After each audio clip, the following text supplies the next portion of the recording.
Hello, hello, hello! Welcome back to the Feel Good Factor. I'm Susmita Veganosaurus, and I'm so glad you could join me here today.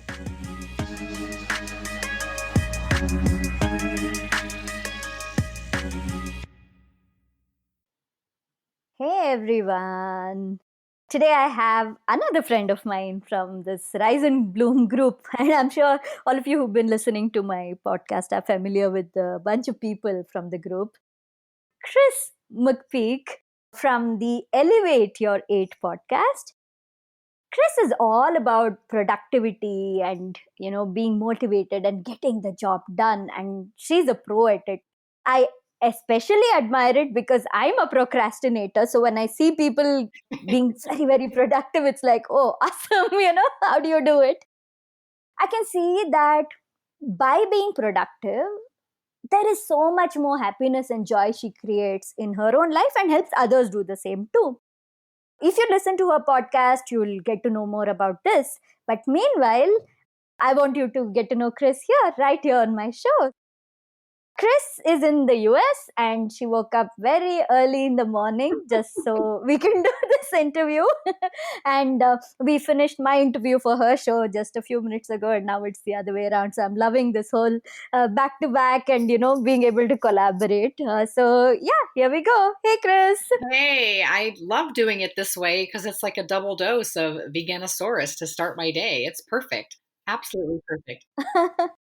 So, Kris, can you tell everybody about your podcast and what inspired you to start it?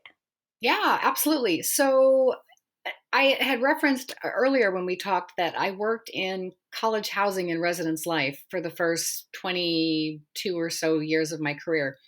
And that was all, the living on campus, living in a residence hall or a dorm, if you will.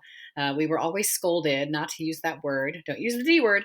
And it was, I loved it for maybe the first 15 years or so when I, felt like a younger person that had a lot more vim and vigor to give to the job, because there would be a lot of times where the work would bleed into after work hours. So there was a lot of on call and duty things. There was a lot of responsibilities on the weekend. And after a while that starts to take a toll on your system, Mm. on your overall mental well-being. So I was working a job in Northern California and decided I was going to start another master's program, and I was leaning into the concept of studying recreation management because having downtime and having leisure time was so important to me. So from that, I only took one course because I wound up leaving this job. But in the intro course that I took, we had to do a project on the pursuit of leisure, and it occurred to me then that it's like the industry that I'm in does not support the concept of work-life balance, and that started to really hit me upside the head. Like, oh my gosh, this is so important in people's day-to-day functioning. And so a lot of things happened at that job that made me, take a look in the mirror, take a look at my lifestyle, take a look at the way that my husband and I were living, and just sort of say like, okay, I need to get out and I need to do something different. So I, like yourself, I had been listening to Allison Melody's Food Heals show for quite some time, and I had sort of become a super fan, if you will. And Mm-hmm. she advertised one day. Oh, actually, let me backtrack a second. Before Allison came into my life, I had told myself, like, okay, Kris, you're going to write a book. This is going to happen. You're going to write a book about your passion for work life balance. And I did that. I made that happen. I did that all by myself. I did all the research and the learning about Amazon KDP and all of those things. And it was an incredible process. But out of that is where this notion of elevate your eight came from, because I'm thinking, well, if we're only working 8 hours a day and we're sleeping 8 hours a night, then the real key to time management and productivity is that remaining 8 hours. And so once elevate your eight just sort of like came to me in a haze one day, like, oh my gosh, this is such a great concept. And then that's when Allison hosted the first Rise and Bloom mastermind. It was a day long intensive program at her house.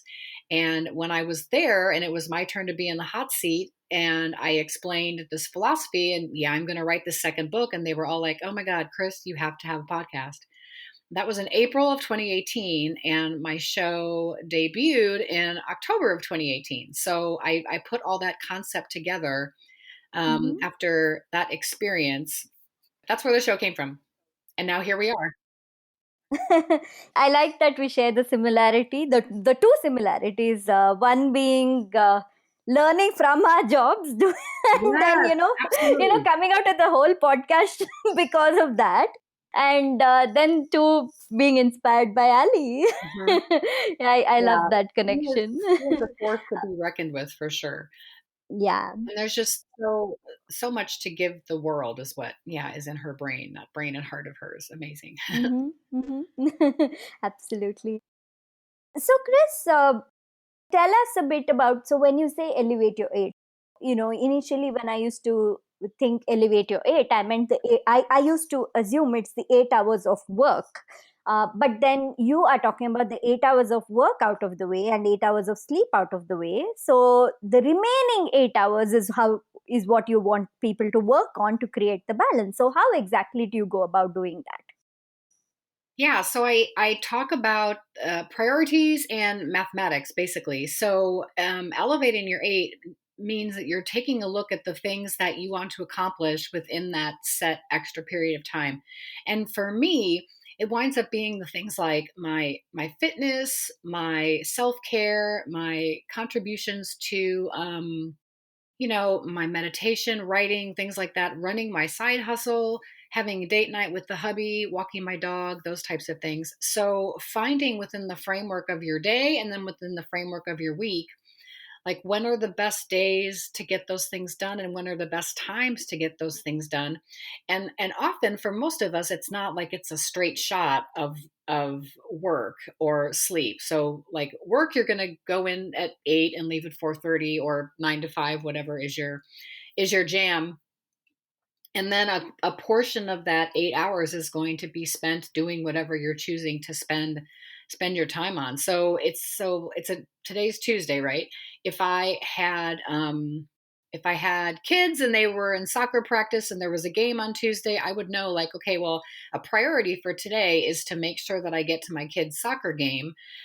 So maybe I don't go to the dry cleaners today because it's going to be out of the way and that's going to be extra time spent when I should be at my kids' soccer game. And then, so I think to the next day, like Wednesday will be the day that I go pick up my dry cleaning. Now, I don't have kids and there's no soccer game. So for me, it's more like, okay, well, am I going to swim this morning? And how do I carve that into the day? And if I can't swim because for some reason I have to go into work early, like what else am I doing with that time? The morning routine is always a part of my day, regardless of whether I'm swimming or I'm going to have a date night with the hubby, those types of things. So that winds up being built into my routine. So there's a handful of things in any given day that I say to myself, like, I want to accomplish these things, and they're prioritized in order of importance. And actually, a lot of that came from reading Sarah Knight's books. I've had her on my show, and she's definitely my own sort of personal guru that is an acquaintance instead of a friend or a coach. I've learned so much from her books. But she would break things down in terms of must do, can do, and want to do. So once you check off the must do things on your list for that particular day, then the other things can fall into place. And then if you don't have time for something, you give yourself permission to move it over to the next day. And that's a lot of what's cool about this philosophy is that it's a clean slate. So you go with it. It's okay to not finish something or to put it off to the next day so that you can let your wellness take priority rather than staying up Mhm. until 10 o'clock to get something done. It's like it's okay. I can finish that tomorrow because right now it's important that I wind down and I get my 8 hours of rest. Oh, I so agree with that. You were talking about prioritizing things and giving priority to also this thing of, okay, not having to get things done, not having Mhm. to do everything all the time and finish things all the time, that is huge in making you really, really happy and be able to deal with a lot more things that way, right? And I like this whole must do, can do, and want to do, what Mhm. you're talking about. So must do, yes, you get that done, and between the can do and want to do, which would you prioritize more? Oh, well, I guess it depends on what's on the specific list. The can do and the want to do. So yeah, I could run to the grocery store because it's on my way home, but there's nothing emergent there that I have to take care of. So I want to go home and watch an episode of Hannibal or any other dark television show that I'm interested in. I have to do that on a different kind of my own time because my hubby and I do not like the same TV shows, and Hmm. that's totally okay. He like his priorities right now are the swim team that we run together. He's the head coach, and then he's been trying to restore a 1979 Chevrolet El Camino. And if I'm working late, he's going to choose that want to do activity Hmm. because I'm not going to be home. He can work on the car, but maybe together we say like, all right, this afternoon or tonight we're going to go out to eat, or more than likely order in, get some delivery, Hmm. and just and hang out and be with our dog. And so I think if it, if the moment arrives and you look and I've got an hour to spend and I can either do this can do activity or a want to do activity, and in that moment the way that you're feeling about things is I think going to instruct you like, you know what, I really want to do this activity, so I'm going to go and do it. Hmm. And yeah, some of it is just like, how do you feel in the moment? Because not every single moment of your day needs to be scheduled per se. And I definitely don't want people to think that that's what Elevate Your Eight is about. But when the prioritized things are done and you find yourself with extra time, or you tell yourself, like, I'm going to very specifically work this in because I want to have something that's special, unique, that's mine for the day. And if it's knitting for an hour, watching an hour of television, going for a long walk, doing extra swim workout, cooking something with my hubby or whatever that is, that you're the feeling in the moment's going to tell you what you need, and then you just go with that. I love that you said follow the feeling, because that is so important. And a lot of times I do see that, when people focus on productivity, then it's usually about making a list and then just getting things done. And what I resonate with what you said most is, yeah, you plan things and you make a list and all that, yes, but that moment what you feel, give that a priority. That's beautiful actually. And most people need that, right? So either you have two ends of the spectrum. Normally it's like people who make the list and are very productive and very efficient and get Yeah. things done, and then the others who like, okay, I'll do it tomorrow or whatever and put it off. But this balance is where that moment, that feeling that comes in. It brings both of it together. How do you plan your day? When you do the planning, like must do, can do, want to do, Yeah. do this, wake up every morning, make a list, or do you do this on a weekly basis? How do you keep track of these things? Yeah. So I use something that's called the 7 Minute Life Planner. My team at work and I got to participate in this amazing time management. It was more like a seminar. It was like a 7 week experience. And the author of the 7 Minute Life, her name's Allison Lewis, and she created this planner that basically breaks down your day in terms of actions and doing 5 actions before 11 o'clock. Which, if you're a shift worker or you're on the night shift or something like that, you have to reframe that. Maybe it's before 11 p.m. instead of 11 a.m. But the very important things that have to get done during the day go in that section of the planner of 5 before 11. And her philosophy on this is that if you can do 5 things every day before 11, that's 35 things that you've accomplished within the framework of a week. And that's pretty cool if you can say, like, I got 35 things done this week. That makes me feel good. Wow. So I take my 7 minutes in the morning as part of my morning routine to look at that, and I'll reference my work calendar and what is something in the day job that absolutely has to get done. But if I know that I'm going to have an interview that day for my show, or it's really important that I get something edited and up on Libsyn, or is it that's my day to swim, so I'm going to put swimming on there and make sure that I can say like, yeah, I did that and I checked it off my list. And then that planner also gives you the option. The idea is to use it 7 minutes in the morning and 7 minutes at the end of the day when you're getting ready to close everything out. So the planner is basically what I use to sort of, give me a roadmap for the day. But it also definitely, like I said before, the whole concept of a clean slate, that planner gives me permission to say, like, okay, I didn't get that thing done today. So tomorrow is a new day and I'll just, I'll carry it over to the next day. And if I get it done, that's great. That's another one of 5 things that I've accomplished. But if not, it's okay. And I have permission and to forgive myself and say, yeah, you didn't get that thing done today. That's all right. And so move forward to the next thing. So that's part of my morning routine is, Mm-hmm. 7 minutes to work in the planner. And I also meditate and I read and I write in my journal and I do my, I'm reading this book called A Course in Miracles Experiment. Mm-hmm. Which is derived from the Course in Miracles, but this particular author just sort of broke down the daily lessons in terms of other like pop culture-y things. So I try to read that lesson for the day and maybe reflect on it. And she'll give you exercises to do throughout the day. Like, so 3 times today for 5 minutes, focus on this lesson. And I'll figure out like, okay, what are the 5 minutes in the day that make the most sense to focus on these lessons? So yeah, so I'm a huge, huge fan of Allison Lewis's 7 minute planner. It has really worked well for me. But I mean, any planner system can give you this guideline of saying like, I'm going to determine every single day what are the 2 or 3 or 4 things that really, really should get done. And my focus would be getting those done as quickly as possible so that I can move into doing those other things, the can do's and the want to do's. It sounds like a great plan, but you have to first get this stuff out of the way. That is generally a suggestion that generally something that you would suggest. The most important things, get them done and out of the way, and do the rest of the stuff later. Why is that?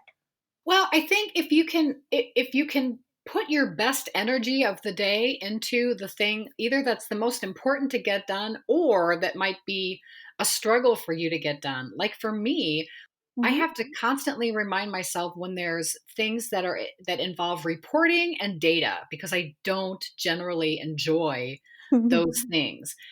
So if I know it's a report that I need to prepare and get ready to submit, I have to make that a priority every day, and I have to do that within the time frame that I'm the most productive. Which for me is that period in the office. For me, it's the period between around 8 a.m. and 11:30 is when I'm at my best. So I try to save that time to do tasky things like reports that I don't like or data work that I don't like and push my meetings to the afternoon because even if I'm going to feel a little bit of tired or like a little quieter in my head after lunch, if I'm in a meeting, I'm more engaged because you have to participate. But if I save the project that I don't like to do for the more quieter time of my day, then I'm not going to be as motivated. So I think when you've got something that you want to accomplish in the day, especially if it's a work project, do your very, very best to get that done and get it finished. Cause that's like the big feather in your cap for the day. Like, okay,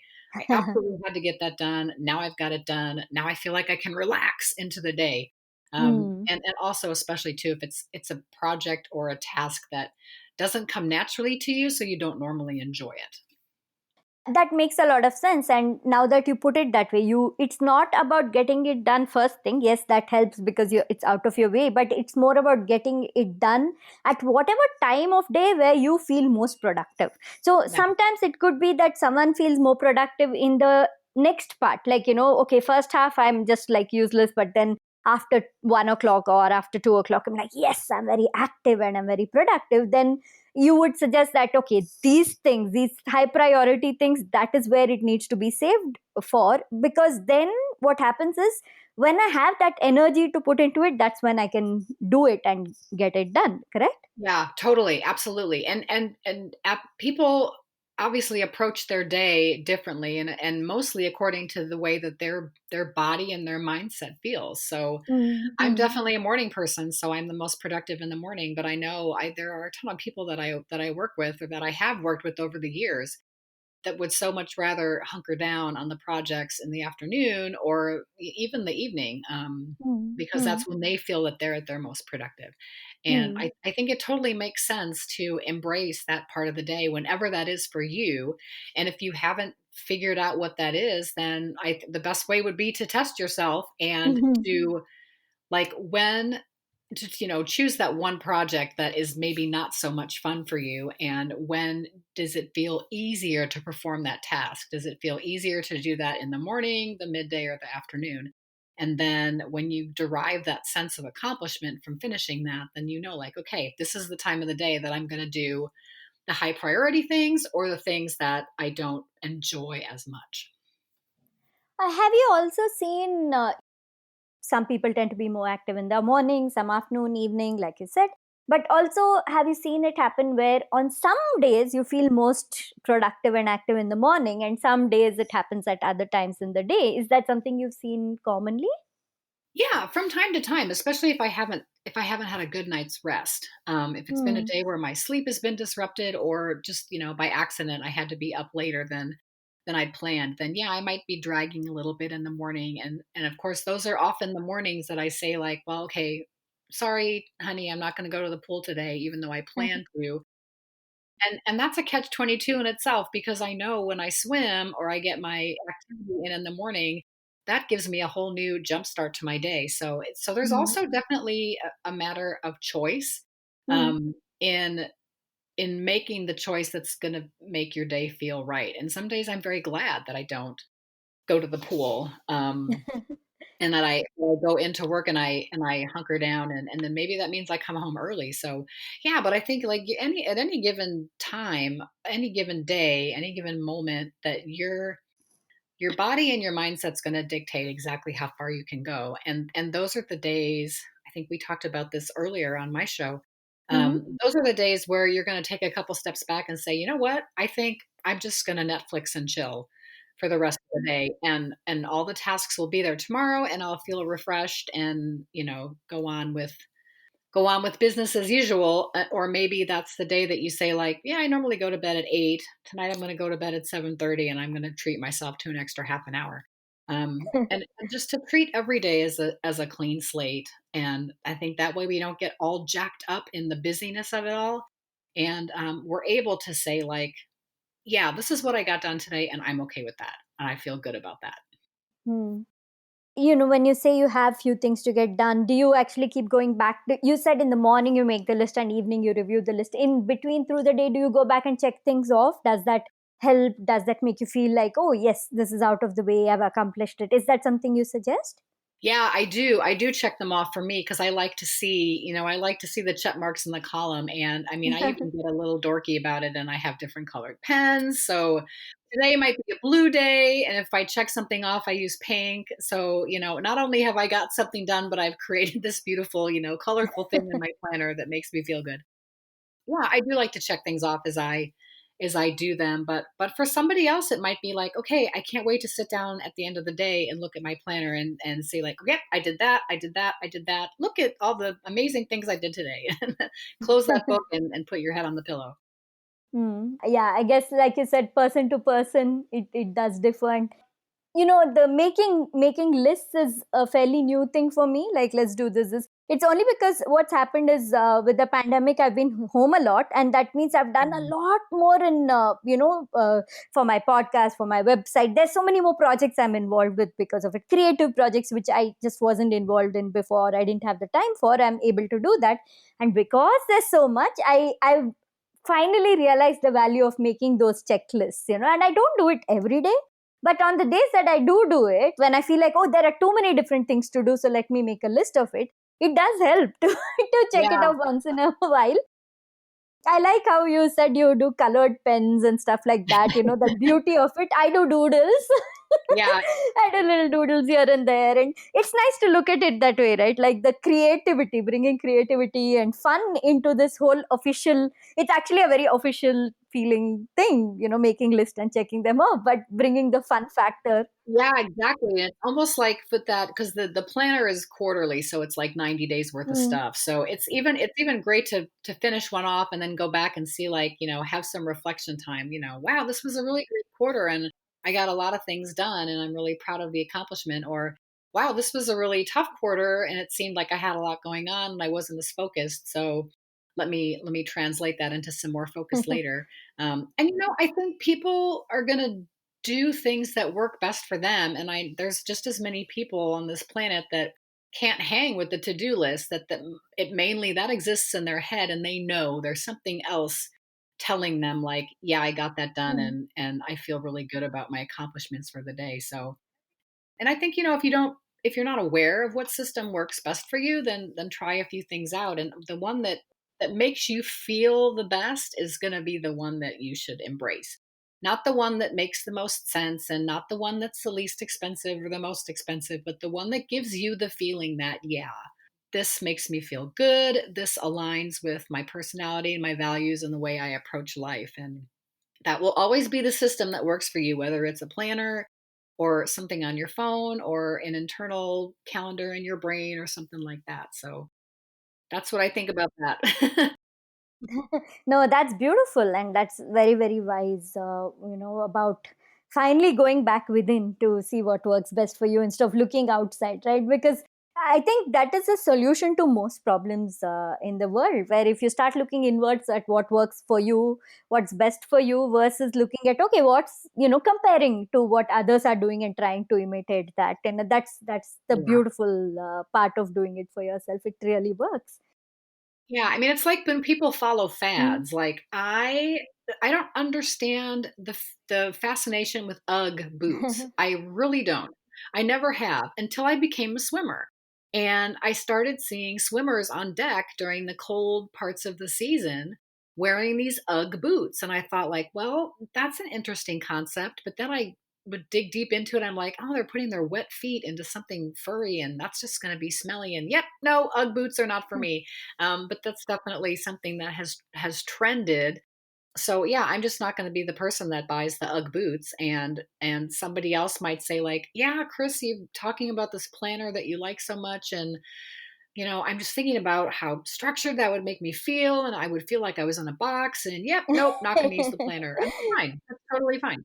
It can be something that adds pressure also, no, to people, like, okay, I have all this Yeah, list, but then the way you approach it with this whole thing of tomorrow is a fresh day, and I can forgive myself for not doing getting something done, that takes the pressure of any kind of planner, I believe. yeah, yeah. I do. I think so too.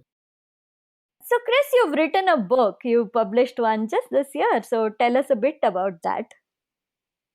Yeah, so with the whole pandemic, the neat thing to come out of the pandemic is that all of the online entrepreneurs got really, really creative Yeah. in terms of offerings and additional opportunities to learn. And I mean, I'm a sucker for that as it is, but the opportunity to write another book with a group and to learn a lot more about the system of Amazon self-publishing. So the concept had been, rolling over in my head because I work a full time job and I have a side hustle, and both of them are important to me. Like, I'm not one of those people that's looking for a reason to leave their full time job. I absolutely love my full time job.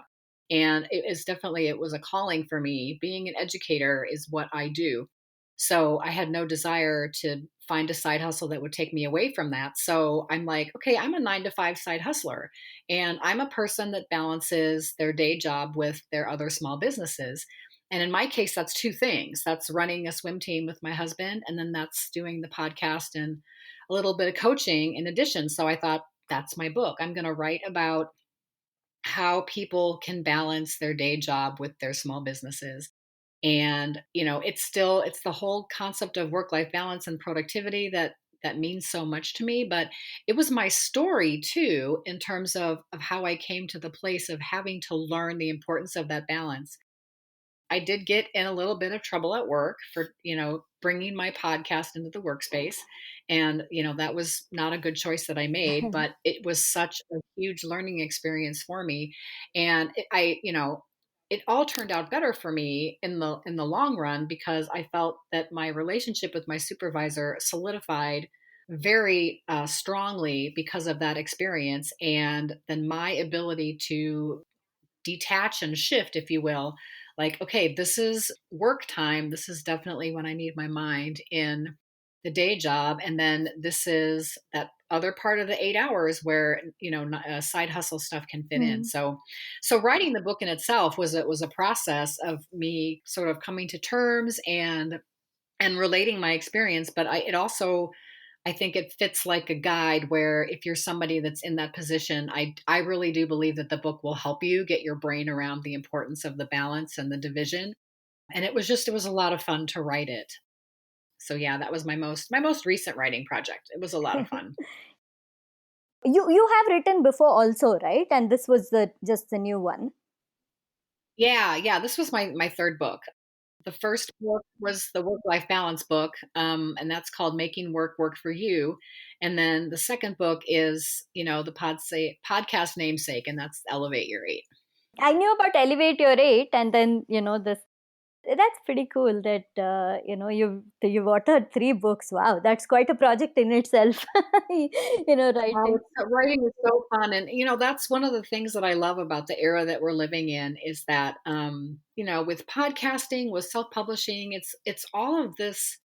If you have a message and you have something you feel like you need to put into the world, you don't need anybody's permission to do it now. You just need a little bit of technical know-how and the passion to create your project, and then you've got the podcasting world to enter into, or you can become a writer and you can become a published author. And I think all of those things are things that, quote, back in the day, we needed someone to tell us that we were good enough or special enough to put those messages out, and we don't need that anymore. So there's a lot of people contributing to society and education and the world in general that might never have done that. They might never have been able to share their story, and now we can do that, and that feels really great to be part of that. So true. Absolutely agreed. It's changed. I know the pandemic is serious. It changed the world. Many people are affected. All that is there, Yeah. but so many people have benefited out of it, and so many people have used it to their advantage. And like I said, yes, you don't need permission to put the message out there. Until now, not everyone had the time or the inspiration to do it either. But because there's so much time saved by just not traveling to work and back. That itself is, it saves a lot of time for a lot of people. And Yeah. it also put a lot of things into perspective, like, okay, tomorrow if I'm not here anymore, what have I given to the world? What kind of impression have I just gone and done my 9 to 5 job and come back and that's it, or have I really contributed something solid? And I believe that's inspiring a lot of people to share their message out there. Yeah, it's so true. And I think the concept of if life hands you lemons, you make lemonade. And that's the people that are going to come out of the pandemic in a better place are going to be the people that chose to make lemonade as opposed to just hanging on to this big old bowl of lemons. And I know it seems hard to say that when there were so many people that lost their jobs or were furloughed, but the folks that had the positive mindset were the ones that said, okay, well, this current course, a source of income isn't working for me anymore, so I need to find something else to do. Mm. And those are the people that are the resilient ones that are going to come out in a better place than they were before they came in. And it's all mindset and attitude that will differentiate the lemon hoarders with the lemonade creators, I suppose. Yeah, no, I do agree. And no, this is something that you apply to any situation in life, right? This is a huge one, and all of us are experiencing it together. That's why it's been highlighted the way it has. But otherwise, in Yeah. anything, you can sit and complain and really worry about it. Or see, the thing is, some people are seriously affected when it comes to their health and things like that. But then what about you personally? How exactly has it impacted you? Are you going to sit and focus on how it's affecting others in the world, how much pain it's caused? You Yeah. know, you can have empathy, you can have sympathy for the others, yes, but that shouldn't stop you and take away from your energy, Mhm. especially if you actually are in a position to help inspire people and help make their worlds better, help make them change their mindset into a positive one, then you should definitely be focusing on doing that, right? Yeah. No, I completely agree. There could not be a more truer statement than that in this current era that we're living in. So yeah, absolutely. Well, Chris, is there anything else that you would like to share with everyone, and also, where can they find you, where can they connect with you? Well, first, I want to thank you for having me on your show. I know, again, for both of us, it was a long time coming. And I want to tell your listeners, appreciate Susmita and go to Apple Podcasts or wherever you are following your podcast and give her a 5-star Aw. review and thank her for her work. And you can find me at krismcpeak.com. That's Chris with a K. And if you say my name really fast, it comes out as Christmas Peak, and that's where I am on Instagram and Twitter. You guys can find me there. And it's Chris with a K. Chris with the K, yes, and I was telling Chris earlier too that when I wanted to introduce her, I'm like, it comes out as Christmas Peak. I have to really consciously think and say Chris McPeak. And that's okay because I'll respond to the latter as well. Happens all the time. Both of them are fun. Both of them are very very fun names, Thank you. and they suit your personality and your really high vibe energy, and you are we use the word entu cutlet when somebody is very enthusiastic. We use it. Okay. You're an I'll entu take that. cutlet like me. I see Awesome. how you turn up, you show up for the group calls, and how, if there's a project, if there's anything, how you want to really be a part of it, and be supportive, and I love that about you, and I'm so glad that today you were finally able to join me for an Me interview. too. Yeah, this has really been delightful spending my early morning with you. So thank you so much. Thank you, Chris. Okay, bye. Bye. Thanks so much for listening to this episode with Chris and me. If whatever we discussed resonated with you, and if you think it's going to help somebody, then do share this episode with them. And connect with me on Instagram at Veganosaurus, Veganosaurus, and share your experience with listening to any of your favorite episodes of The Feel Good Factor. Or you can alternately email me at thefeelgoodfactor@veganosaurus.com. Thank you so much for listening to this episode of The Feel Good Factor. I'm Susmita Veganosaurus, and I'm looking forward to talking to you again very soon. Bye!